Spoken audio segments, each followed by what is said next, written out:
Next question पे आते हैं। What is homozygous and heterozygous alleles. अब इस क्वेश्चन में आपसे ये पूछा जा रहा है कि ये होमोजाइगोस और हेट्रोजाइगोस एलीज ये क्या होता है।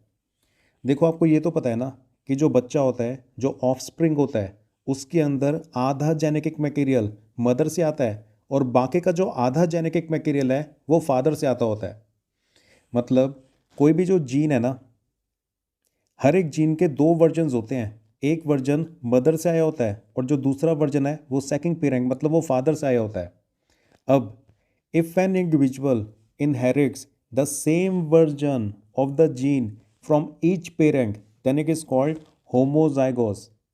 अगर कोई इंडिविजुअल ऑर्गेनिज्म मदर और फादर दोनों से ही एक जीन का सेम वर्जन इनहेरिट कर लेता होता है, मतलब दोनों सेम वर्जन ही, दोनों जो जीन्स होती हैं उसके अंदर वो एग्जैक्टली सेम अगर आ जाती हैं तो फिर उसे बोलते हैं होमोजाइगोस। फॉर एग्जांपल कैपिटल टी, वो जो हमने मोनोहाइब्रिड क्रॉस को स्टडी किया था, उसके अंदर फर्स्ट पेरेंट से भी उसके पास सेम जीन का वर्जन आ रहा है और सेकंड पेरेंट से भी एग्जैक्टली सेम जीन का वर्जन ही आ रहा है, मतलब सेम एलीज ही आ रही है, तो फिर उससे बोलेंगे होमोजाइगोस। होमो का मतलब होता है सेम। और अगर कोई इंडिविजुअल ऑर्गेनिज्म मदर और फादर से जीन के अलग अलग वर्जन्स को इनहेरिट करता है, मतलब एक से कैपिटल टी तो दूसरे से स्मॉल टी, अगर अलग अलग जीन के वर्जन्स वो इनहेरिट कर रहे हैं ना तो फिर उससे बोलेंगे हेट्रोजाइगोस।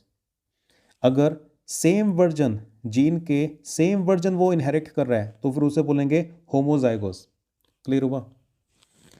जो ऑफस्प्रिंग है उसके अंदर आधा जेनेटिक मटेरियल फर्स्ट पेरेंट से आता है और बाकी का जो आधा जेनेटिक मटेरियल है वो सेकंड पेरेंट से आता होता है।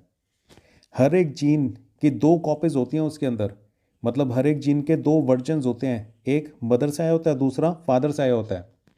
अगर मदर और फादर दोनों से जीन का सेम वर्जन आ रहा है तो फिर उसे बोलेंगे होमोजाइगोस। और अगर मदर और फादर से दोनों से जीन का अलग अलग वर्जन इनहेरिट हो रहा है तो फिर उसे बोलेंगे हेट्रोजाइगोस।